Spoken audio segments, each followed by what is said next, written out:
बोलेगा में आपका स्वागत है। मैं हूं वारिश अजहर आपके साथ और आज हम बात करेंगे सूबा बोलेगा में वायरस बेकाबू, खतरा बरकरार।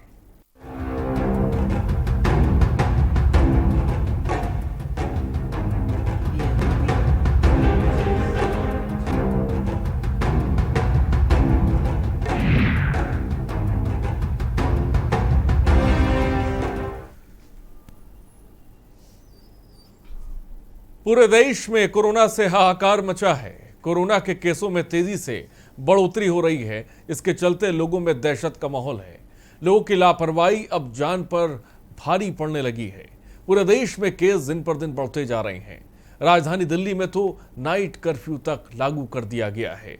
देश के बिगड़ रहे हालातों पर ये रिपोर्ट देखिए।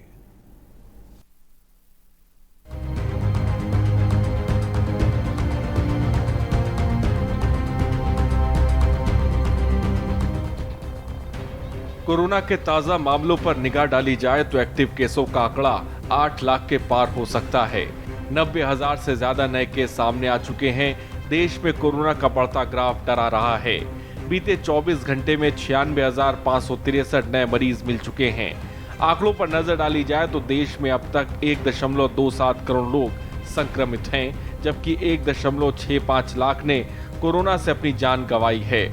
महाराष्ट्र में भी हालात बेकाबू हैं। महाराष्ट्र में 47,288 नए मरीज सामने आए हैं। प्रदेश में अब तक 30.57 लाख लोग संक्रमण से प्रभावित हैं। अगर मुंबई की बात की जाए तो अकेले मुंबई में 24 घंटे में 1,163 नए पॉजिटिव मिले हैं, जबकि दिल्ली में 3,548 नए मामलों ने चिंता बढ़ाई है। प्रदेश में 3,398 नए मरीजों की पुष्टि होने के बाद सरकार ने ठोस कदम उठाने पर विचार शुरू कर दिया है। यहाँ अब तक 3.10 लाख लोग संक्रमित मिल चुके हैं। पंजाब में भी 2,692 नए मरीज सामने आए हैं। पंजाब में संक्रमितों का आंकड़ा 2.54 लाख के पार पहुंच चुका है, जबकि गुजरात में 3,160 नए कोरोना मरीज सामने आए हैं। गुजरात में 3.21 लाख के पार पहुंच चुका है। संक्रमितों का आंकड़ा रांची में 569 नए कोरोना संक्रमित मरीज मिले हैं। झारखंड में 1,086 नए मामले सामने आए हैं। छत्तीसगढ़ में 5,250 नए मामले सामने आए हैं, जबकि उत्तर प्रदेश में 4,164 नए मामलों ने चिंता बढ़ा दी है। यहाँ सरकार ने वैक्सीन लगाने के लिए तेजी लानी शुरू कर दी है, तो वहीं दूसरी ओर बढ़ते केसों ने सरकार की चिंता बढ़ा दी है। हालात ऐसे रहे तो संभव है कि प्रदेशों में भी नाइट कर्फ्यू या हाफ लॉकडाउन लगाया जाएगा। स्पेशल डेस्क के न्यूज इंडिया।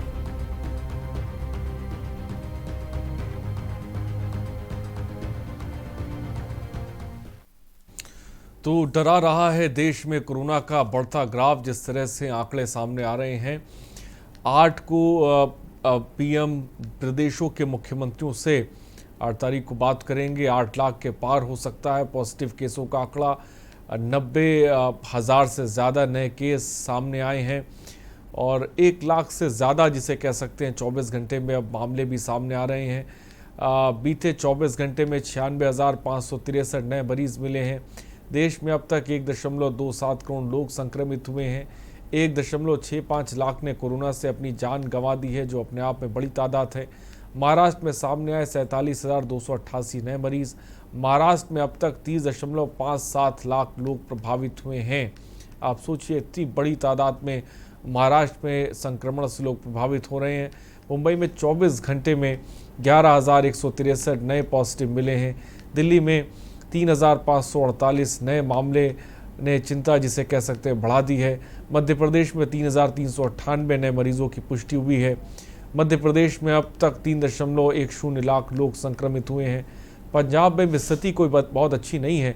पंजाब में 2,692 नए मरीज सामने आ चुके हैं और 2,54,000 के पार संक्रमितों का आंकड़ा पहुंच चुका है।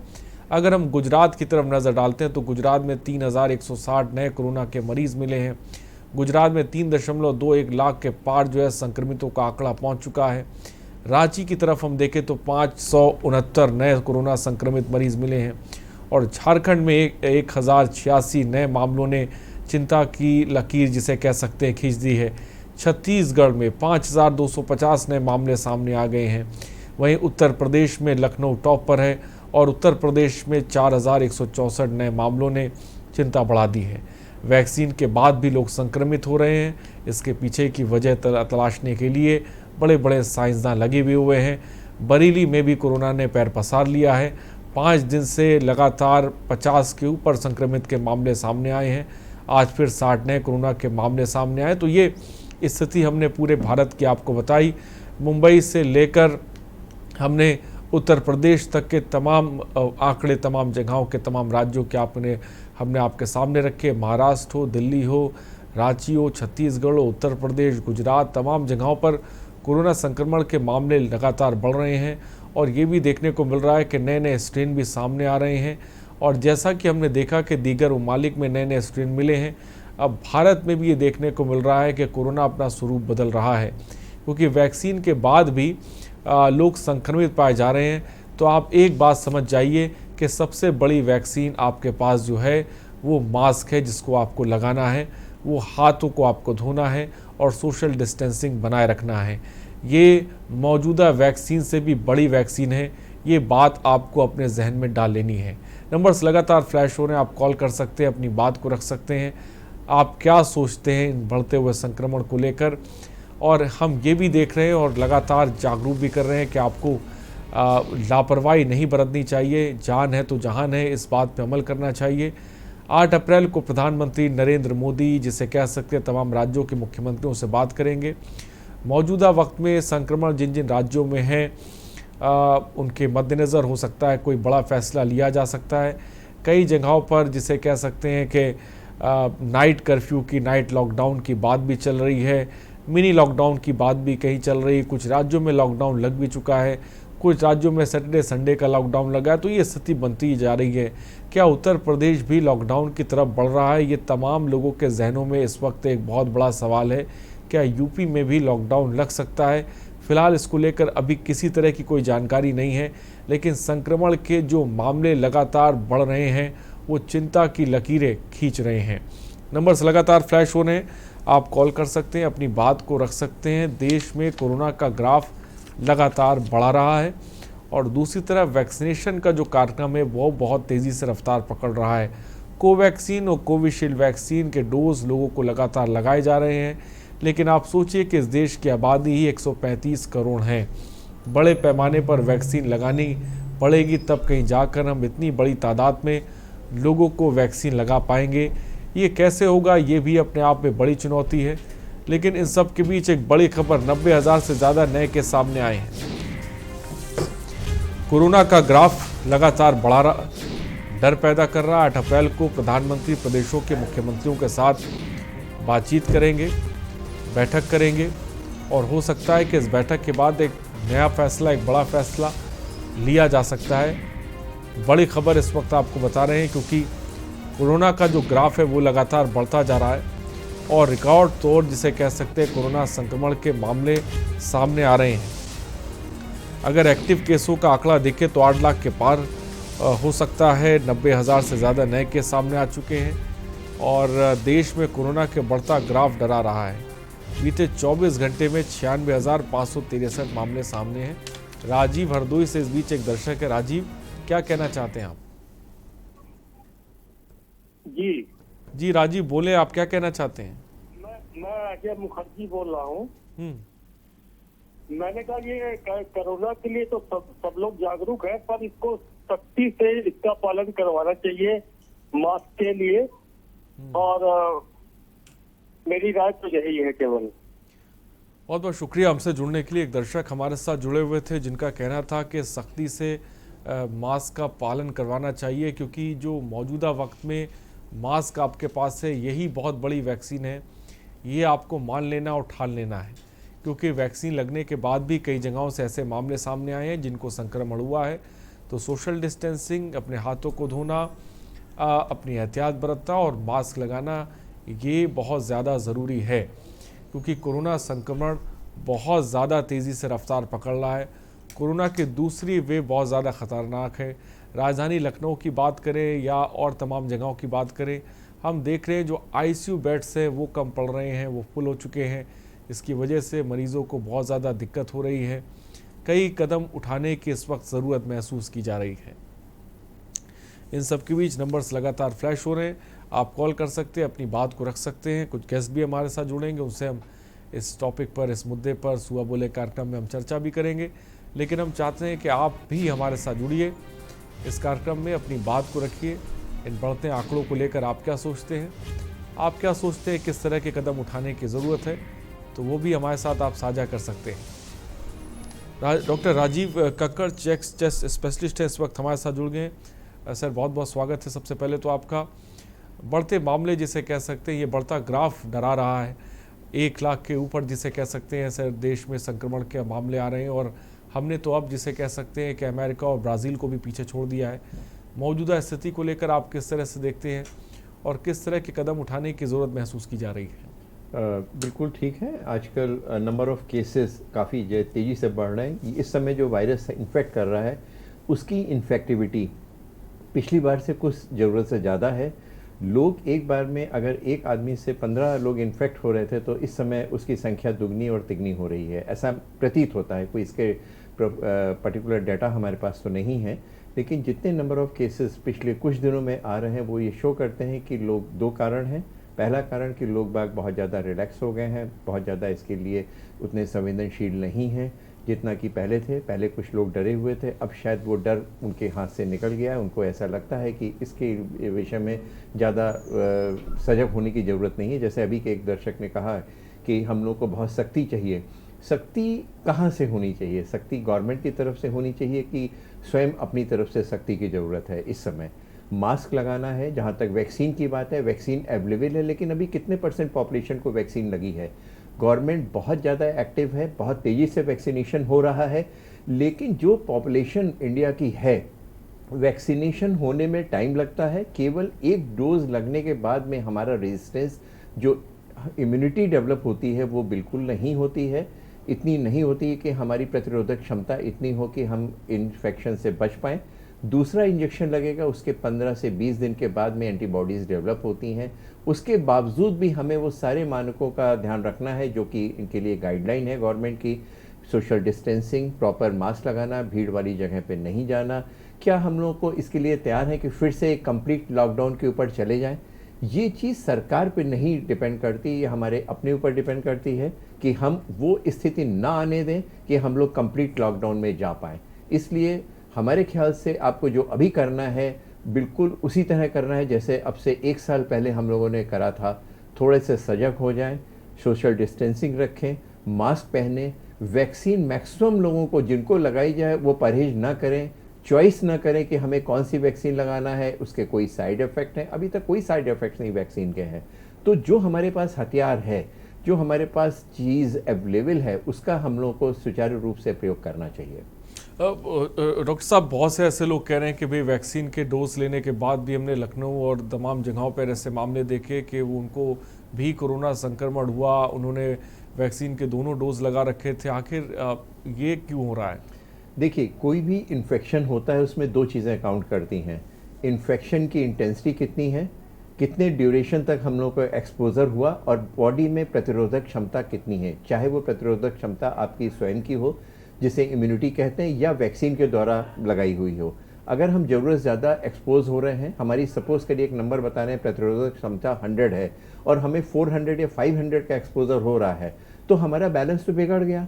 जितनी हमारे पास किलर सेल्स थी वो तो ख़त्म हो गई, तो हमें तो इन्फेक्शन हो जाएगा, पहली चीज़। दूसरी चीज़ ये है कि ज़्यादातर लोग वो हैं जिन्होंने एक बार वैक्सीन लगाई और उन्होंने मास्क का प्रयोग करना बंद कर दिया। उन्होंने खूब पार्टीज़ करी, शादी ब्याह बहुत हो रहे हैं, वहाँ पे जा रहे हैं और कह रहे हैं कि हमें तो वैक्सीन लग गई है या एक बार हमें इन्फेक्शन हो गया है। तो ये 100%, कोई भी वैक्सीन 100% उससे नहीं रुकती है। दूसरी चीज़ ये है कि जो ये वैक्सीन 2 शॉट्स लगने के बाद भी जो हमारी इम्यूनिटी है, वो इम्यूनिटी है कि डेथ रेट को कम करती है, आईसीयू के एडमिशन्स नहीं होगी, यानी कि बहुत सीवियर इन्फेक्शन नहीं होने देगी। उसमें ये करीब करीब जो अभी तक क्लेम है वो 100% का है। 60 to 70% या 80% मॉडरेट इन्फेक्शन का है, यानी कि आपको इन्फेक्शन होगा लेकिन इतना सीवियर नहीं होगा कि आपको हॉस्पिटलाइजेशन करना पड़े या फिर आपको आईसीयू में जाना पड़े। तीसरा होता है कि क्या आप कैरियर या एसिम्प्टोमेटिक हो सकते हैं, तो 100% ये वैक्सीन उसके लिए प्रोटेक्ट नहीं करती है। आपको वैक्सीन लगाने के बाद भी आप कोरोना से पॉजिटिव हो सकते हैं और कैरियर हो सकते हैं, एसिम्प्टोमेटिक हो सकते हैं। हो सकता है आपको ना मालूम पड़े, आपके घर में किसी को कोरोना हुआ और आपकी जब टेस्टिंग करी जाए तो आप पॉजिटिव हैं, लेकिन आपको स्वयं नहीं मालूम है कि आपको है, लेकिन आप किसी दूसरे को इन्फेक्ट कर सकते हैं। तो इसका इंटरप्रिटेशन वैक्सीन लगने के बाद ये नहीं कहता है कि आपको इन्फेक्शन नहीं होगा, आपको इन्फेक्शन होगा, लेकिन ये सीवियर इन्फेक्शन के लिए प्रोटेक्शन है। तो इसीलिए कह रहे हैं कि अगर आपको कहीं जा रहे हैं, आपको वैक्सीन लग भी चुकी है, तो कम से कम अपने लिए नहीं तो दूसरे का तो ख्याल रखिए, अपने फैमिली मेंबर्स का तो ख्याल रखिए कि मास्क लगा के अगर आप कैरियर हैं तो घर वालों को, बच्चों को तो इन्फेक्ट ना करें, या अपने रिश्तेदारों या फ्रेंड्स को ना करें।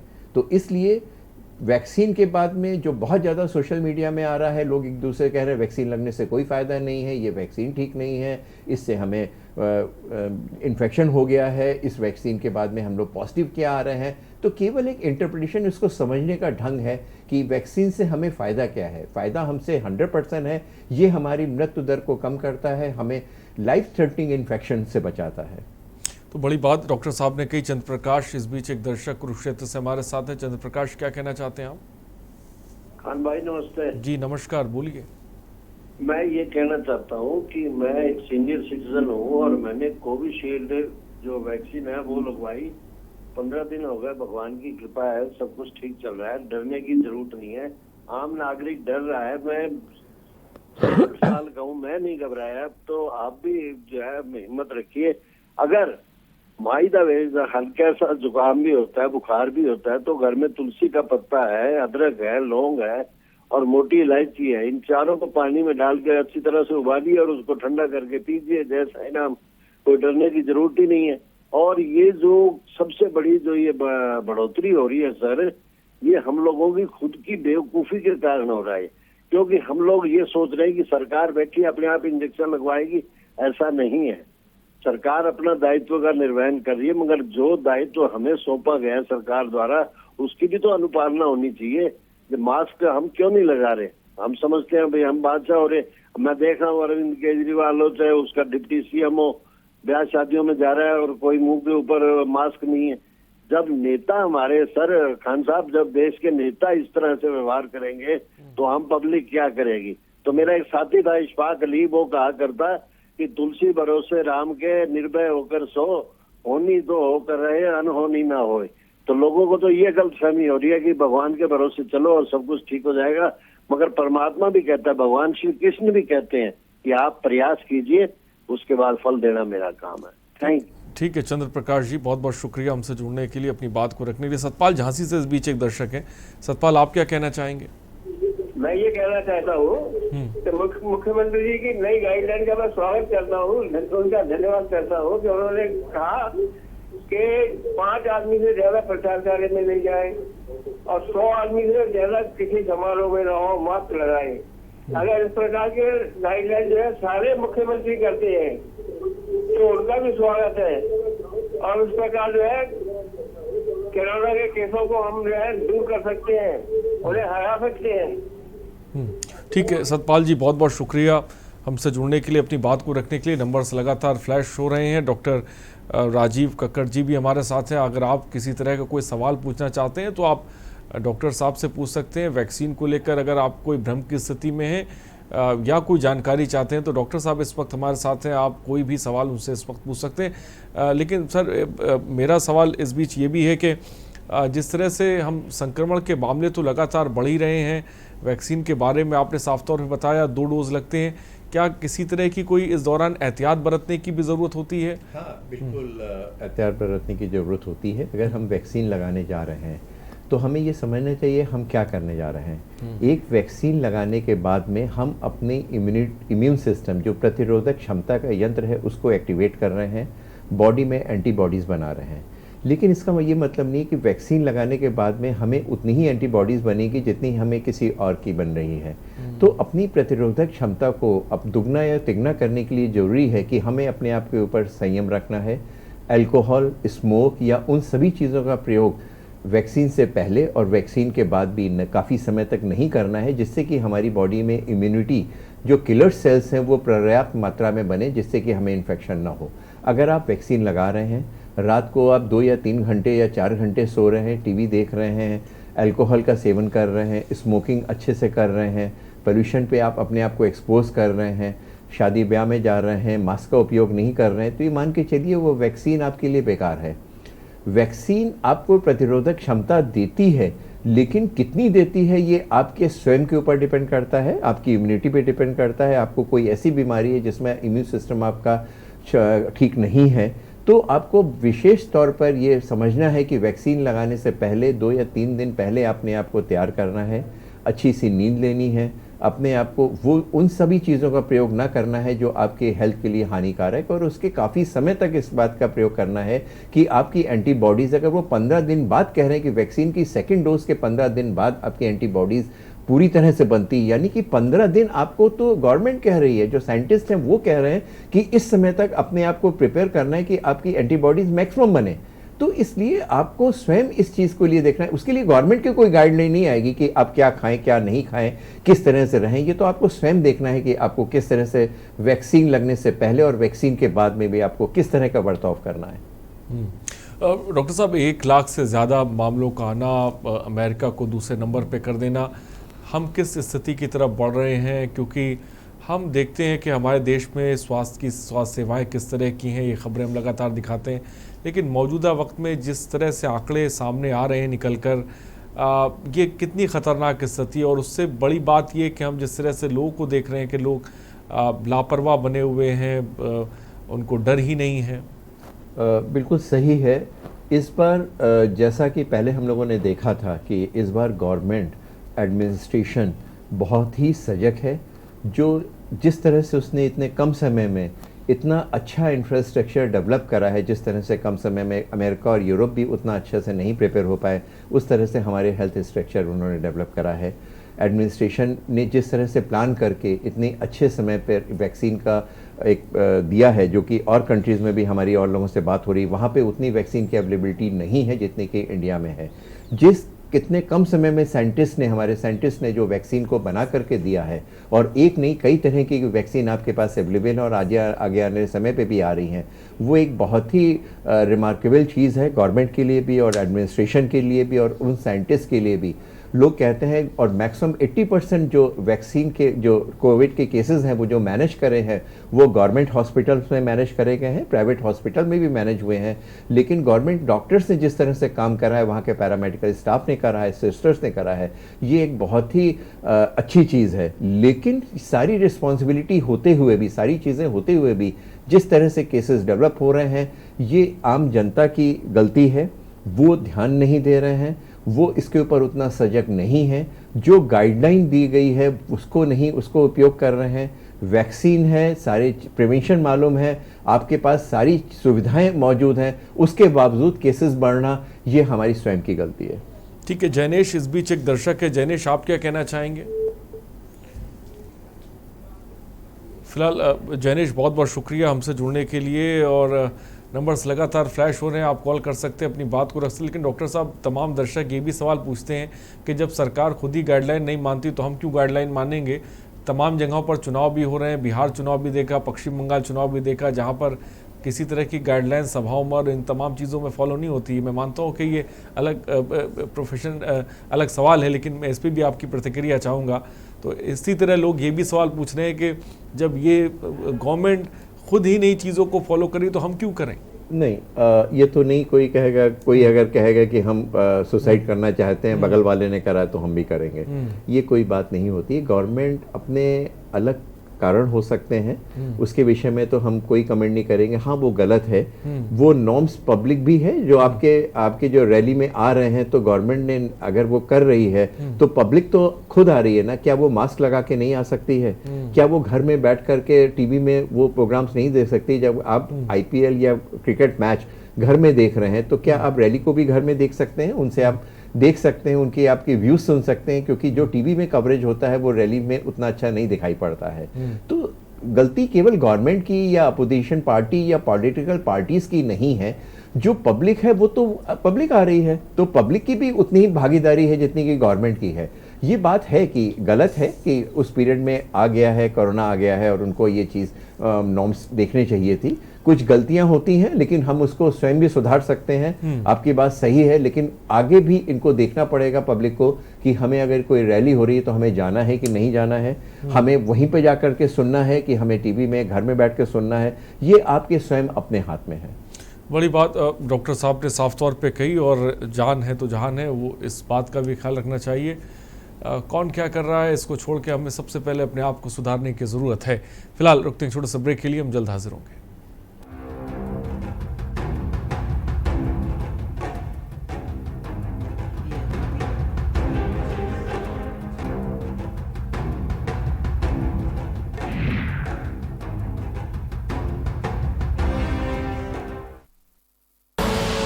आप देख रहे हैं के न्यूज, खबरों का सारथी। प्रधानमंत्री नरेंद्र मोदी जी के किसानों की आय दोगुनी करने के संकल्प को पूरा करने के लिए मुख्यमंत्री योगी आदित्यनाथ जी ने अनेक ऐतिहासिक कदम उठाए हैं।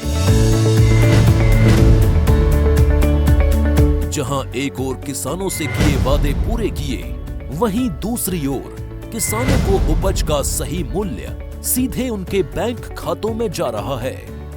उत्तर प्रदेश सरकार ने इस वर्ष भी एमएसपी पर गेहूं खरीदने की तैयारी कर ली है।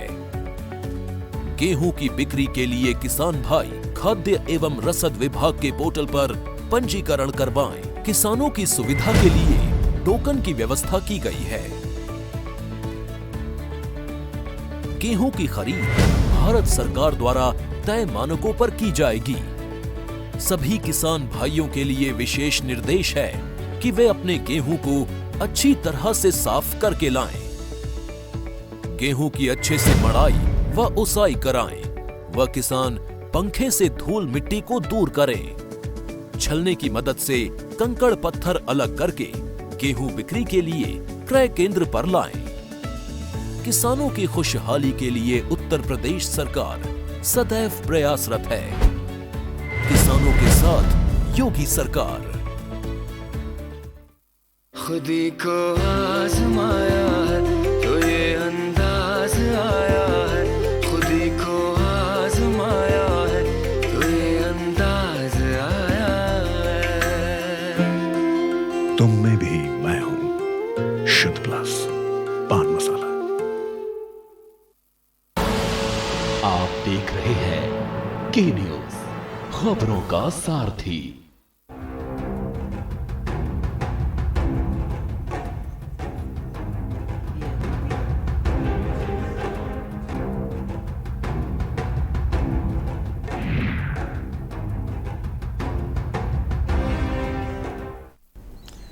ब्रेक के बाद आपका स्वागत है। बेकाबू वायरस, खतरा बेकरार और खतरा बरकरार, माफ कीजिएगा, नंबर से लगातार फ्लैश होंगे। आप कॉल कर सकते हैं, अपनी बात को रख सकते हैं। एक दर्शक इस बीच हमारे साथ हैं सुजातगंज से, अपनी बात को रखिए। जी, क्या कहना चाहते हैं आप, जल्दी से बोलें। सर, ये आपका सीआरपी टेस्ट करना जरूरी होता है क्या वैक्सीन लगाने से पहले? सर, डॉक्टर साहब, नहीं, ऐसा कोई ज़रूरी नहीं है कि हमें सीआरपी टेस्ट करना है। सीआरपी एक नॉन स्पेसिफिक टेस्ट है जो केवल बॉडी में इन्फ्लेमेशन को एक शो करता है। बहुत सारी चीज़ों में, बहुत सारी इन्फेक्शंस में हम लोग सीआरपी करते हैं, तो सीआरपी कोई ऐसी चीज़ नहीं है जो कि हमें ये शो करे कि ये कोरोना के लिए स्पेसिफिक है। कोरोना में कुछ इन्फ्लेमेटरी मार्कर्स हम लोग टेस्ट करते हैं, उसमें एक सीआरपी है। तो ऐसा कोई गाइडलाइन नहीं है कि टेस्टिंग से, वैक्सीन लगाने से पहले हमें सीआरपी टेस्ट करना है। अननेसेसरी पैसा वेस्ट करने की कोई ज़रूरत नहीं है। जो वैक्सीन लग रही है उसको आराम से लगवा लीजिए और ये देख लीजिए कि वैक्सीन आपको प्रॉपरली जैसे ही मौका मिले तो उसको लगवा लेना चाहिए। ठीक है, तो उम्मीद है आपके सवाल का जवाब मिल गया होगा। बहुत बहुत शुक्रिया हमारे साथ जुड़ने के लिए। और इस बीच कुछ और दर्शक हमारे साथ जुड़ गए हैं। जेपी पालीवाल जी कोरोना एक्सपर्ट हैं, इस वक्त हमारे साथ जुड़ गए। जेपी पालीवाल जी, बहुत बहुत स्वागत है। अमित दुबे हमारे ब्यूरो चीफ इस वक्त दिल्ली से हमारे साथ जुड़ रहे हैं। साथ ही साथ दिनेश शुक्ला हमारे सहयोगी मुंबई से इस वक्त हमारे साथ जुड़ गए हैं। सबसे पहले सीधे अमित के पास चलते हैं। अमित, दिल्ली में भी लगातार जिसे कह सकते हैं कि संक्रमण के मामले लगातार रफ्तार पकड़ रहे हैं और 8 अप्रैल को जिसे कह सकते हैं प्रधानमंत्री नरेंद्र मोदी तमाम राज्यों के मुख्यमंत्रियों के साथ जिसे कह सकते हैं बातचीत भी करेंगे। फिलहाल ताज़ा अपडेट क्या मिल रही है राजधानी से इस वक्त? देखिए, खासतौर पे अगर दिल्ली सरकार की बात करें तो कर्फ्यू जो है वो रात वाला कर्फ्यू जो है वो लगा दिया गया है। उसके लिए गाइडलाइंस जारी कर दी गई। रात में 10 बजे से लेकर और सुबह 5 बजे तक ये कर्फ्यू रहेगा। स्वास्थ्य मंत्री ने आज तमाम प्रदेशों के स्वास्थ्य मंत्रियों के साथ बैठक करी और उस बैठक में भी दिशा निर्देश दिए गए कि किस तरह से लोगों को ज्यादा से ज्यादा लोगों की टेस्टिंग की जाए और लोगों को ज्यादा से ज्यादा जागरूक किया जाए कि लोग किस तरह से गाइडलाइंस का पालन कर सके। और खास तौर पे जो वैक्सीन लगाई जा रही है उस वैक्सीन का मिस यूज ना हो, वैक्सीन बेकार ना जाए, उसके लिए भी राज्य सरकारों को अपने अनुसार इंतजाम करने होंगे। दूसरी बड़ी चीज जो निकल के आती है, क्योंकि अब जो है वो अप्रैल के लिए, पूरे अप्रैल के लिए लॉकडाउन लग गया है, तो ऐसे में लोगों के अंदर एक इस तरह की भावना भी आ रही है कि हो सकता है कि ऐसा तो नहीं होगा कि आने वाले दिनों में लॉकडाउन हो जाए, क्योंकि पिछले लॉकडाउन में लोगों ने अपनी स्थिति को देखा था। तो इस तरह की चीजें भी दिल्ली में लगातार, दिल्ली एनसीआर में इस तरह की चीजें भी लोगों के जहन में आ रही है। जब लोगों से बात होती है तो लोगों का साफ साफ कहना है नुकसान होगा, इसमें कहीं कोई दो राय नहीं है। अलग अलग लोगों के अलग अलग मत है, क्योंकि तमाम रेस्टोरेंट है, बार है, तमाम अन्य है जो कि रात 10 बजे के बाद ही एक्टिवेट होते हैं। खासतौर पे क्योंकि जो शॉप्स हैं, जो नौकरी वाले लोग हैं, वो 7-8 बजे अपने घर पे आते हैं और उसके बाद फिर होटल्स और रेस्टोरेंट के लिए बाहर निकलते हैं। तो ऐसे में जाहिर तौर पे इसे लेके भी लोग जो है वो काफी परेशान हैं। खासकर जो जिम चालक हैं, जो जिम संचालित करते हैं, उन लोगों को भी सुबह 5 बजे अगर कर्फ्यू रहेगा तो ऐसे में लोग अपने घरों से नहीं निकल पाएंगे। और जब लोग 5 बजे अपने घर से निकलेंगे तो जिम तक पहुंचने के लिए अगर 1 घंटा भी समय लगता है तो वो 6 बजे के बाद वहां पहुंचेंगे। तो जाहिर तौर पर अच्छा खासा व्यापार जो है वो प्रभावित होता दिख रहा है और इसे लेके लोग दुखी भी हैं। लेकिन कई लोगों का मानना है कि जान है तो जहान है और ये लोगों की सहूलियत के लिए ही किया गया है। लेकिन सबसे बड़ी चीज यहाँ पे जो नजर आती है कि लोग जो है वो पिछले जो कोरोना काल में लॉकडाउन लगाया गया था उस व्यवस्था से उभरे नहीं, अपनी स्थिति अब तक सुधार नहीं पाए और ऐसे में कर्फ्यू और इस तरह की चीजें लोगों को कहीं ना कहीं आहत भी कर रही है। जी, तो बड़ी बात साफ तौर पे हमें दुबे ने कही। और जेपी पालीवाल जी भी हमारे साथ जुड़े हैं, कोरोना एक्सपर्ट। जेपी पालीवाल जी, जिस तरह से अब कोरोना संक्रमण के मामले बढ़ रहे हैं, दूसरी वेव जो खतरनाक दिख रही है, 1 लाख से ज़्यादा संक्रमण के मामले प्रतिदिन 24 घंटे के में आ रहे हैं, ये किस तरफ इशारा कर रहे हैं? आप प्रश्न कर रहे हैं? जी जेपी पालीवाल जी, क्या मुझे सुन पा रहे हैं आप?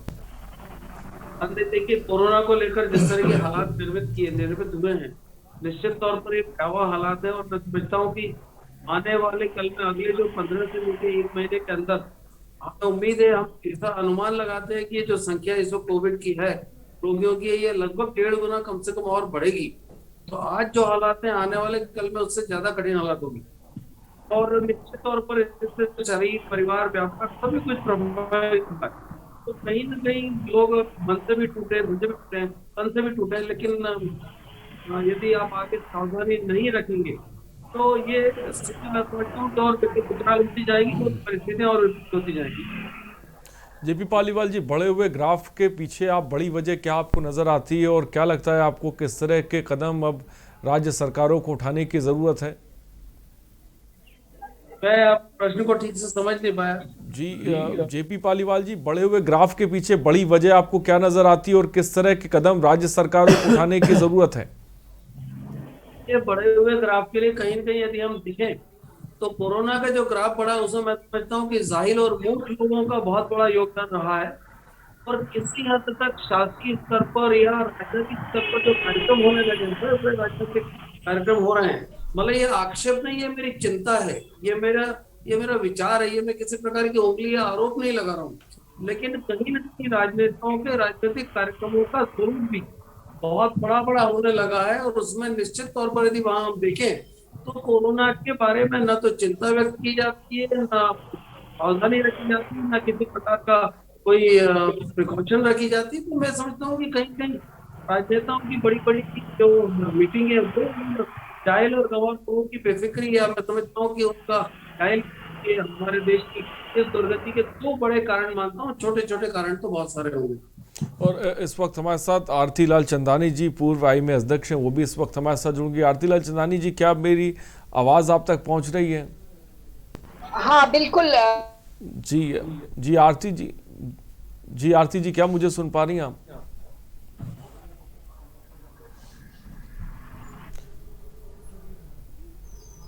जी आरती जी, क्या मेरी आवाज आप तक पहुंच रही है? बिल्कुल पहुंच रही जी है। आरती जी, जो बड़े लगातार ये जो कोरोना संक्रमण के मामले बढ़ रहे हैं और मौजूदा वक्त की स्थिति में हम कहाँ पे खड़े होते हैं? क्या हम दूसरी वेव से निपटने के लिए तैयार हैं? आपको लगता है ऐसा?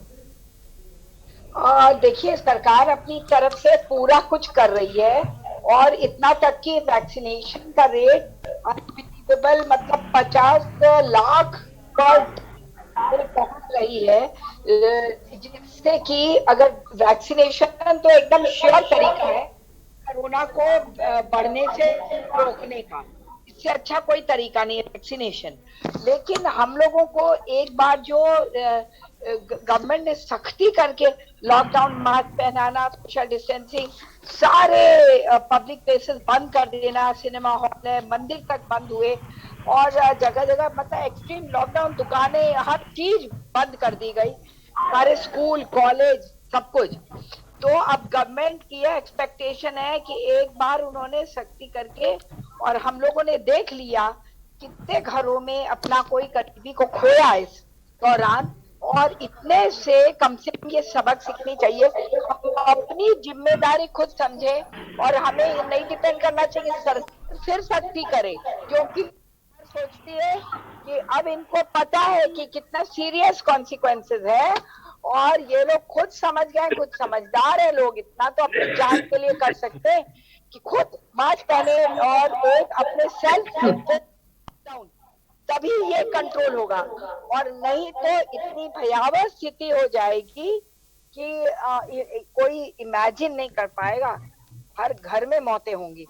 तो और क्योंकि ये तो फैलने वाली चीज है, ये ऐसा नहीं है हमारे पड़ोसी में को हुआ या हमारे बगल वाले शहर में हुआ हम बच जाएं, तो ये नहीं होता, ये दूसरे शहरों में भी है तो हम नहीं बचे, हमारे पड़ोसी घर में है तो हमारे तक भी आएगा। इसलिए हमें खुद अपने को सेल्फ डिसिप्लिन, सेल्फ लॉकडाउन में जाए, नहीं तो सरकार कितना करेगी। सरकार हमारा ध्यान दे रही है कि सबकी रोजी रोटी, खाना पानी और जीडीपी मेंटेन करना, इकोनॉमिक जो स्ट्रक्चर है वो ना अफेक्ट हो, तो गवर्नमेंट इसका ध्यान दे रही है, तो हमें भी हमारा फर्ज जो बनता है हमें करना चाहिए, नहीं तो हम डिजर्व नहीं करते कि हमारे लिए कुछ भी सरकार करे। सरकार अपनी तरफ से वैक्सीन तो लगाएगी, 50 लाख पर डे, जो वर्ल्ड का बहुत हाई रेट है, मैक्सिमम तो 2-3 मिलियन, मतलब 20 लाख अच्छे कंट्रीज से ज्यादा नहीं लगा पा रहे। हमारी सरकार 50 लाख लगाने को तैयार है, हमारा फर्ज बनता है, बस हमें ये गाइडलाइन जो पहले दिए थे, जो पहले स्ट्रिक्टली इम्पोज थे, सेल्फ इम्पोजिशन करें हम लोग। और हम लोग का सरकार बेड्स बढ़ा रही है, अवेयरनेस रखें, जो बुलेटिन आता है अखबार के थ्रू, व्हाट्सएप के थ्रू, न्यूज के थ्रू, ब्रेकिंग न्यूज वगैरह, मीडिया बहुत इसमें मदद कर रही है, हम पता रखें कहाँ भर्ती होना है, समय से जाएं अस्पताल, कहाँ आईसीयू है, कहाँ पे हमको ये सुविधा मिलेगी, कहाँ पेड है, कहाँ फ्री है, ये सब की खबर रखें, अवेयरनेस रखें, दूसरों की मदद करें, बताएं उनको। आज हमने सुबह से कम 5-6 भर्ती किए, कोई आईसीयू किया, तो हमें एक दूसरे की मदद करनी है, टाइमली आईसीयू पहुंचा रहे हैं, अभी भी लगातार यही कर रहे हैं कि लोगों को लगातार हेल्प मिलाए। अब मैं आरतीलाल चंदानी जी आपके पास आऊँगा। दिनेश शुक्ला हमारे सहयोगी मुंबई से। दिनेश, महाराष्ट्र में तो हालात बेकाबू हो चुके हैं, महाराष्ट्र में 47,288 नए मरीज सामने आ गए हैं, क्या जानकारी है इस बीच दिनेश आपके पास? ह्यूज मनी और सबसे बड़ी बात उसके मेंटेनेंस देखो ना। मेंटेनेंस इज द दिनेश, मेरी अगर आवाज आप तक पहुंच रही हो तो जवाब दें। हाँ, हेलो। हाँ दिनेश, क्या मुझे सुन पा रहे हैं आप? महाराष्ट्र में हालात बेकाबू हो रहे हैं, क्या ताजा अपडेट है? देखिए, महाराष्ट्र में हालत आए दिन बेकाबू हो रहा है, लेकिन सरकार अपने तरफ से गाइडलाइन जारी किया है और जिसमें लॉकडाउन भी किया है। पूर्ण रूप से शहरों में लॉकडाउन कर दिया गया। 8 बजे से लेकर सुबह 7 बजे तक सभी दुकानों को बंद कर दिया। वैक्सीनेशन का काम चालू है और कमर कस के सरकार क्वारंटाइन सेंटर की तरफ भी ध्यान दिया है। मरीजों को लिए जितनी सुविधाएं होनी चाहिए उतनी महाराष्ट्र सरकार जो है व्यवस्था कर रही है। ठीक है, सीधे अमित के पास चलते हैं। अमित, वैक्सीनेशन का कार्यक्रम भी बहुत तेजी से चल रहा है, बड़े पैमाने पर लोगों को वैक्सीन लगाई जा रही है, लेकिन संक्रमण जिस हिसाब से रफ्तार पकड़ रहा है तो ये ज़रूरत महसूस की जा रही है कि ज़्यादा से ज़्यादा लोगों तक वैक्सीन पहुँचे। आने वाले समय में इतनी बड़ी आबादी तक वैक्सीन पहुंचाने के लिए किस तरह के जिसे कह सकते हैं बहुत बड़ी चुनौती भी है, और उसको पूरा करने के लिए किस तरह के कदम उठाए जा सकते हैं? क्या कुछ और वैक्सीन आ सकती हैं? जी बिल्कुल, देखिए लगातार वैक्सीनेशन की स्थिति जो है वो बढ़ाई जा रही है। पहले कुछ हॉस्पिटल संख्या बहुत कम थी, धीरे धीरे हॉस्पिटल संख्या भी बढ़ाई जा रही है, राज्य सरकारों को अलर्ट किया जा रहा है। दूसरी, अब 45 प्लस के जो लोग हैं वो लोग अपने आप को वैक्सीनेट करा सकते हैं। बहुत जल्द आगे भी गाइडलाइंस आने वाली है जो केंद्र सरकार की तरफ से होगी, क्योंकि दिल्ली के मुख्यमंत्री खुद पत्र लिख चुके हैं कि अब हर एक को, यानी 18 साल से जो भी ऊपर है, हर एक को वैक्सीन अलाउ कर देनी चाहिए। सरकार इस तरह की गाइडलाइंस जारी करे, क्योंकि जिस तरह से लगातार कोरोना की महामारी बढ़ रही है, ऐसे में वैक्सीनेशन होना बहुत जरूरी है। साथ ही उन लोगों को भी राहत दी जाए कि जिन लोगों ने अपने आप को वैक्सीनेट करा रखा है, ऐसे लोगों को सार्वजनिक जगह पे जाने की इजाजत दी जाए और बाकायदा उनके लिए उनके पास उसका सर्टिफिकेट होना चाहिए, उस सर्टिफिकेट के बिहाफ पे अलाउ किया जाए। तो इस तरह की चीजें भी अब राज्यों से उठने लगी हैं। 8 तारीख को प्रधानमंत्री तमाम राज्यों के मुख्यमंत्री के साथ बैठक करेंगे। जब बैठक होगी तो जाहिर तौर पर इसका कोई ना कोई हल निकलेगा कि आखिर कौन लोग अब वैक्सीनेट कराए जाएंगे। जहां तक दिल्ली की बात है तो सबसे बड़ी प्रॉब्लम जो होने वाली है, क्योंकि 10 से 7 का नाइट कर्फ्यू होगा, तो ऐसे में जो ट्रेनें रात में आती हैं, ऐसे में वो लोग अपने घरों तक कैसे जाएंगे? क्या जो, क्योंकि रात में निकलने के लिए ई पास जरूरी है, तो ऐसे में क्या ऑटो चालक या टैक्सी चालक इन लोगों को ई पास मुहैया कराया जाएगा, या उस टिकट के बिहाफ पे लोग अपने घरों तक जा सकेंगे, या स्टेशन पे बैठ के इंतजार करना होगा? तो कई हाँ अमित, तो अपनी बात को पूरा करें जल्दी से। जी बिल्कुल, देखिए तो चीजें हैं जो सामने है लोगों का, और उसे लेके भी अभी भी लोगों की स्थिति है। हालांकि 10 से 7 का जो कर्फ्यू है उसका अनाउंसमेंट कर दिया गया, और सीएम की तरफ से साफ तौर पर कहा गया, जो गाइडलाइंस दी गई है डीएम और डीसीपी दोनों सख्ती से पालन कराएं, और अगर जो लोग पालन नहीं करते हैं तो उनके ऊपर कार्रवाई की जाए, उनसे जुर्माना वसूला जाए और बाकायदा उनका चालान किया जाए। तो इस तरह के दिशा निर्देश दे दिए गए हैं। जाहिर तौर पर इस बात से लोगों के अंदर, जिसकी मैं बात कर रहा हूँ, एक डर और है कि आने वाले दिनों में अगर स्थिति इसी तरह की, जिस तरह से अभी दिल्ली की अगर बात करें तो पहले 4000 से 3500 के ऊपर मामले, रिसेंटली अभी आंकड़े आने वाले कुछ देर में, तो दिल्ली की जिस तरह की स्थिति रही है, तो क्या अगर ऐसे ही पूरे देश की स्थिति जिस तरह से चल रही है, आने वाले दिनों में क्या फिर एक बार लॉकडाउन हो सकता है? तो इसे लेके भी लोग जो है वो संशय में है। फिलहाल जो गाइडलाइंस जारी हुई है उस पर लोगों को अमल करना होगा। आज रात से ही कर्फ्यू स्टार्ट हो जाएगा। सिर्फ इसेंशियल लोग जो हैं वही रात को भ्रमण कर सकेंगे, खासतौर जो डॉक्टर्स हैं, नर्सेज हैं, या इसेंशियल पास वाले, या मरीज, या प्रेग्नेंट लेडी, इस तरह के लोग ही सिर्फ निकल सकते हैं। इसके अलावा अगर किसी को बाहर निकलना है तो उनके लिए ई पास जरूरी है, बिना ई पास के वो लोग बाहर नहीं जा सकेंगे। जी, तो दिल्ली में नाइट कर्फ्यू लागू हो गया है, जिसके बारे में अमित दुबे साफ तौर पे बता रहे हैं। फिलहाल राजीव कक्कड़ साहब, जो वैक्सीन को लेकर हमने एक दर्शक, मैं चाहूंगा कि सुधीर महाराज से इस बीच एक दर्शक है। सुधीर, आप क्या कहना चाहते हैं? सर, मैं ये बताना चाहता हूँ कि यहाँ पर महाराष्ट्र के अंदर ये जो ये लॉकडाउन लग चुका है, ये थोड़ा लेट हो चुका है सर। जैसा मुंबई, पुणे, औरंगाबाद, यवतमाल, वाशिम, बुलढाना, यहाँ पर अभी ग्रामीण भाग में भी अब इससे पैर पसारना शुरू कर चुका है। और सरकार जितना जैसा केयर लेना, रात का लॉकडाउन रात में नहीं तो भी लोग नहीं निकलते, मगर दिन का लॉकडाउन आज से शुरू किया गया है, तो उसमें भी आधे व्यवहार चालू है, आधे बंद है। पूरा लॉकडाउन नहीं है, आंशिक लॉकडाउन भी रात में कोई देखने की नहीं है यहाँ पर। ठीक है, बहुत बहुत शुक्रिया। महाराष्ट्र से सुधीर जुड़े हुए थे, कह रहे हैं लॉकडाउन है लेकिन उसके बावजूद भी कोई देख रेख नहीं है। फिलहाल बहुत बहुत शुक्रिया सुधीर। विनोद महाराष्ट्र से इस बीच एक और दर्शक हमारे साथ है। विनोद, आप क्या कहना चाहते हैं?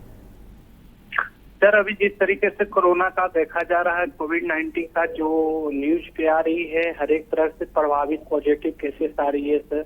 इससे मैं यही चाहता हूँ कि अगर हर चीज इतना करने पर भी सक्सेस नहीं हो पाता है सर, तो पूर्ण रूप से लॉकडाउन कर दिया जाए। बहुत बहुत शुक्रिया विनोद, हमसे जुड़ने के लिए, अपनी बात को रखने के लिए। संपूर्ण लॉकडाउन की कुछ लोग मांग कर रहे हैं, लेकिन शायद ये बहुत मुश्किल है, जिसकी वजह से सैटरडे संडे लॉकडाउन कहीं लगाया जा रहा है, कहीं नाइट लॉकडाउन लगाया जा रहा है, ताकि कि आम लोगों की ज़िंदगी भी, व्यापार भी बहुत ज़्यादा प्रभावित ना हो। तो एक मुश्किल दौर से गुजर रहे हैं और तमाम चीज़ों को देख के चलना है, इसमें कोई दो राय नहीं है। लेकिन राजीव कक्कड़ जी, जैसा कि अमित से हमारी बात हो रही थी वैक्सीन को लेकर, दिल्ली में ये मांग उठ रही है कि भाई 18 साल से जो उम्र के ऊपर के जो उम्र के जो युवा हैं उनको भी वैक्सीन लगाई जाए, क्योंकि एक बहुत बड़ी आबादी है, संक्रमण बहुत तेज़ रफ्तार पकड़ रहा है और उतनी बड़ी आबादी में वैक्सीन पहुंचाना ये कितनी बड़ी चुनौती है। और क्या आपको लगता है कि अब युवाओं को भी वैक्सीन लगनी चाहिए? बिल्कुल ठीक है। अगर हम लोग ये अभी कुछ देर पहले एक प्रश्न हुआ था कि हमें क्या करना चाहिए, देखिए हमको क्या करना चाहिए इसको हम दो पार्ट्स में डिवाइड कर सकते हैं, इन्फेक्शन से पहले और इन्फेक्शन के बाद में किस तरह से हम इसको मैनेज कर सकते हैं। इन्फेक्शन से पहले जैसे हमने कहा कि प्रिवेंशन बेस्ट चीज़ है कि इन्फेक्शन होने नहीं देना। उसके लिए क्या जरूरी है? Mask, social distancing, social gathering कम होना, अपने आप को बचा के रखना। बाहर एक्सपोज होकर के अगर हम आए हैं किसी हॉस्पिटल से या किसी ऐसी जगह से जहां हम एक्सपोज आए हैं, घर में आपको घुसने से पहले सारे कपड़े अलग करना, नहाना, शैम्पू करना, तब और लोगों से मिलना और उसको प्रॉपरली लोगों से दूर रहना, मास्क का प्रयोग करना और इसको करना। दूसरी चीज़ उसी के साथ में ही आ जाती है मैक्सिमम वैक्सीनेशन। वो भी आपके एक प्रिवेंशन का एक पार्ट है कि आप मैक्सिमम लोगों को वैक्सीन लगाएं जिससे आपकी एंटीबॉडीज बने और उससे आपको प्रिवेंशन हो और बचाव करा जा सके। ये एक पार्ट है। अब दूसरा पार्ट शुरू होता है कि हम इन्फेक्ट हो गए हैं।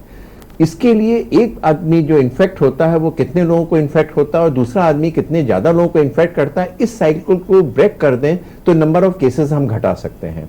इसके लिए जैसा गवर्नमेंट की गाइडलाइन है, मैक्सिमम आइडेंटिफिकेशन का मतलब है मैक्सिमम टेस्टिंग, आइडेंटिफाई, आइसोलेशन, उसको एक जगह रोक देना, उनको आइसोलेट कर देना जिससे और लोगों के कांटेक्ट में ना आए।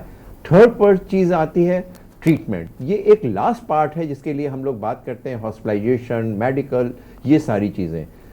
फोर्थ पार्ट जो आप बात कर रहे हैं, लॉकडाउन बंद करना, चीज़ों को नहीं करना, कंप्लीट लॉकडाउन, पार्शियल लॉकडाउन, ये इस स्टेज को पहुंचना, इसको इम्प्लीमेंट करना, इसके बहुत सारे हार्मफुल इफेक्ट हैं।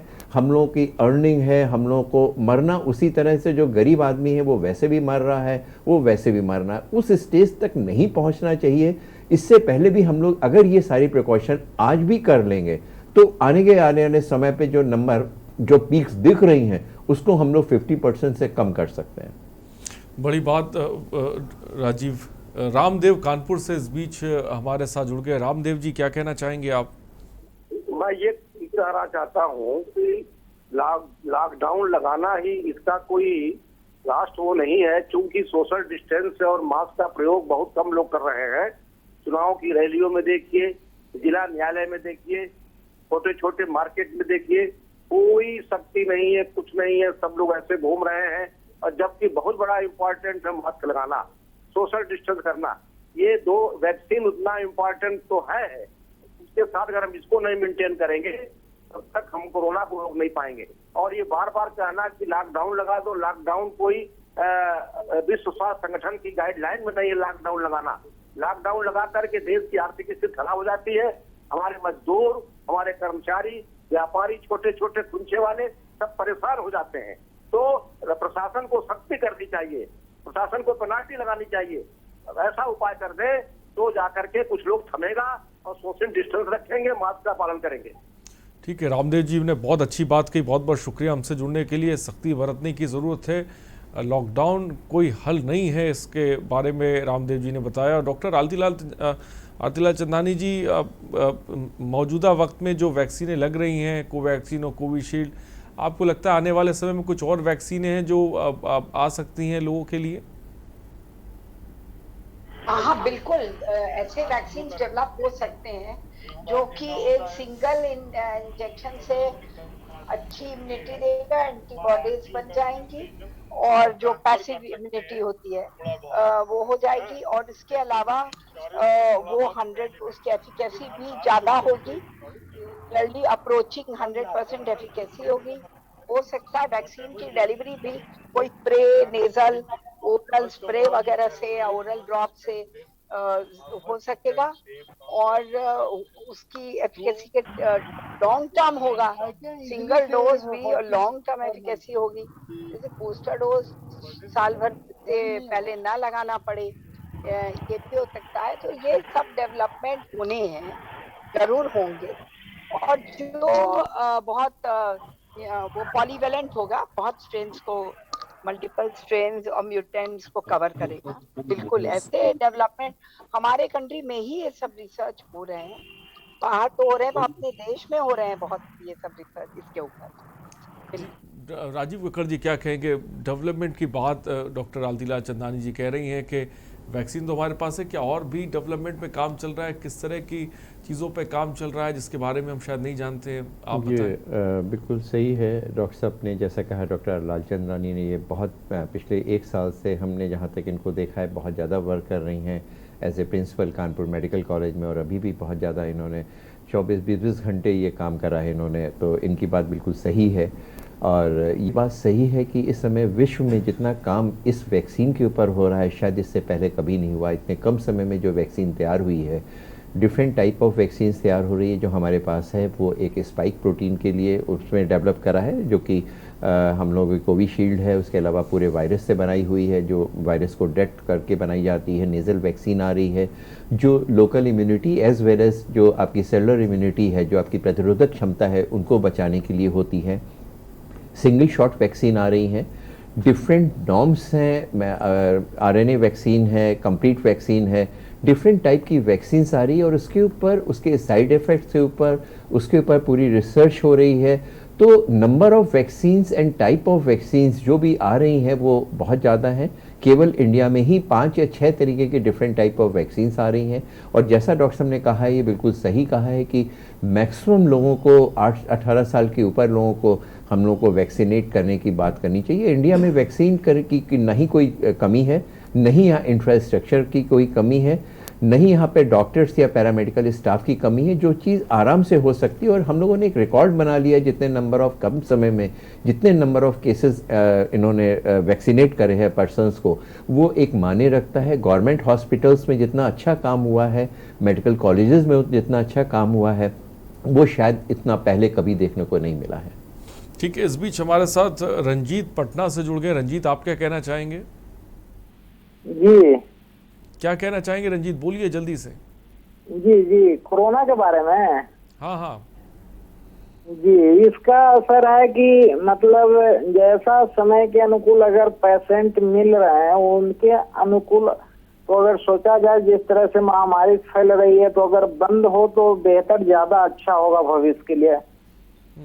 ठीक है रंजीत, बहुत बहुत शुक्रिया हमसे जुड़ने के लिए और अपने विचार रखने के लिए। फिलहाल इस बीच हमारे साथ जेपी पालीवाल जी। जेपी पालीवाल जी, वैक्सीन को लेकर आप क्या जानकारी दे सकते हैं? किस तरह का काम वैक्सीनों को लेकर चल रहा है? आने वाले टाइम में हम क्या कुछ देख सकते हैं?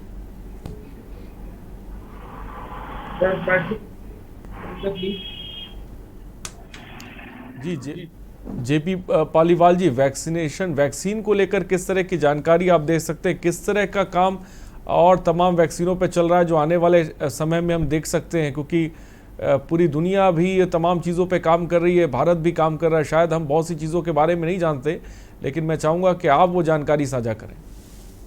देखिए, जहाँ तक वैक्सीन की बात है, मैं इतना कहना चाहूँगा कि हिंदुस्तान की आबादी 130 करोड़ है, और 130 करोड़ की आबादी में यदि मैंने पिछले 2 माह में यदि वैक्सीन 5 करोड़ भी किए हैं, तो ये रफ्तार बहुत कम है। कहने को तो आंकड़ा 50 लाख प्रतिदिन तक का हम टारगेट रख रहे हैं, एक अपनी जगह है, लेकिन 130 करोड़ जनता को इतनी कम रफ्तार से वैक्सीन करने में हमको कम से कम 1.5 से 2 साल का समय लग जाएगा।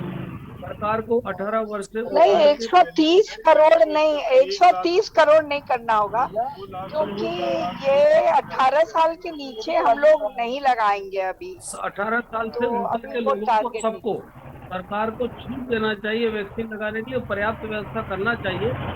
18 साल के ऊपर सरकार के प्रयासों की आलोचना नहीं कर रहा हूँ, सरकार के बहुत बड़े प्रयास हैं, परंतु इसको हमारे टारगेट पॉपुलेशन जो लगाना है वो 70-80 करोड़ से ज्यादा नहीं होगा, क्योंकि बहुत इन्फेंट, न्यूबॉर्न को नहीं लगना। हमारी हिंदुस्तान की आबादी के अनुपात में हमें काम की रफ्तार को लेना पड़ेगा। हम खाली आंकड़ा बताकर हिंदुस्तान की आबादी की बात करें तो हमें हिंदुस्तान की आबादी का भी आंकड़ा देखना पड़ेगा। पालीवाल जी, वो कह रही है कि 18 साल से कम उम्र के लोगों को हम वैक्सीन अभी नहीं लगाएंगे, तो उस लिहाज से 60 से 70 करोड़ लोगों को वैक्सीन लगनी है। जो टारगेट पूरा किया जा सकता है जल्दी? जितने लोग हॉस्पिटलाइज नहीं है, बहुत सारे लोग नहीं है, 70-80 करोड़ में सब कवर हो जाएंगे। और 70-80 करोड़ का टारगेट लेके चले तो वो भी एक्सेस है, उतने भी नहीं। जी शायद जेपी पालीवाल जी आपकी बात आ गई, आप कुछ कहना चाहते हैं? मैं सिर्फ यही कहना चाहता हूँ कि सरकार के प्रयास सराहनीय हैं, परंतु इस वक्त की परिस्थिति को देखते हुए हमें 6 माह के अंदर अंदर सारे वैक्सीन कंप्लीट करने का यदि हम टारगेट रखें, 80 करोड़ की आबादी में यदि हम 6 माह देखें, मैं समझता हूँ कि 13 से 14 करोड़ प्रति माह, जब तक हम वैक्सीन का टारगेट नहीं रखेंगे, हम 6 माह में भी आबादी को पूरी तरह कवर नहीं कर पाएंगे, चाहे वो 18 वर्ष से ज्यादा की उम्र के हों। लेकिन हमें निश्चित तौर पर रफ्तार को तवज्जो देना पड़ेगी और रफ्तार के साथ साथ हमें अपनी देश की परिस्थिति को समझना पड़ेगा कि हमारी आबादी बहुत ज्यादा है। ठीक है जेपी पालीवाल जी, फिलहाल सीधे अमित दुबे के पास हम जाएंगे, लेकिन थोड़ा वक्त की थोड़ी सी कमी है। अमित, जल्दी से 8 अप्रैल को प्रधानमंत्री बात करेंगे तमाम राज्यों के मुख्यमंत्री से, उस दिन क्या कुछ खास रहेगा? देखिए, जिस तरह मामले लगातार बढ़ रहे हैं, उन मामलों की समीक्षा की जाएगी, राज्यों से भी उनके हालात पूछे जाएंगे कि आखिर राज्य सरकारें क्या चाहती हैं, प्रधानमंत्री से, केंद्र सरकार से उनकी क्या कुछ अपेक्षा है, उन सारी चीजों की समीक्षा होनी है। पिछली बैठक में भी प्रधानमंत्री ने स्पष्ट किया था कि राज्य जो है वो वैक्सीन को सही तरह से इस्तेमाल करें, वैक्सीन की बर्बादी ना करें। दूसरी चीज की वैक्सीनेशन जो प्रक्रिया, इसे कैसे आगे बढ़ाया जा सकता है, राज्य सरकारें कैसे इसे और बेहतर अंजाम तक पहुंचा सकती है। तो कई चीजें हैं जिन्हें लेके प्रधानमंत्री खुद मुख्यमंत्रियों के साथ बैठक करेंगे, रूबरू होंगे और उसी बैठक, उसी वीडियो कॉन्फ्रेंसिंग के जरिए आगे की रणनीति को अंजाम दिया जाएगा। तो कई साफ तौर पर बढ़ते ग्राफ को लेकर प्रधानमंत्री बात करेंगे तमाम राज्यों के मुख्यमंत्री से। फिलहाल वक्त की थोड़ी सी कमी है। बहुत बहुत शुक्रिया डॉक्टर आलतीलाल चंदानी जी, जेपी पालीवाल जी, राजीव कक्कड़ जी, आपका बहुत बहुत शुक्रिया शहर हमारे साथ जुड़ने के लिए। दिनेश शुक्ला जी आपका, अमित आपका बहुत बहुत शुक्रिया हमारे साथ जुड़ने के लिए। तो स्थिति बहुत गंभीर है, हमें मौजूदा वैक्सीन जो हमारा मास्क है वो हमें ज़रूर लगाना है। साथ ही साथ आपको, जैसा कि आपने सुना, वैक्सीन, तमाम वैक्सीनों को लेकर भी काम चल रहा है। इस बीच 8 अप्रैल को प्रधानमंत्री नरेंद्र मोदी तमाम राज्यों के मुख्यमंत्रियों से मुखातिब होंगे। क्या फैसला लेंगे, ये फिलहाल देखने वाली बात होगी। सुबह बोलेगा में इतना ही, बने रहिए हमारे साथ। नमस्कार।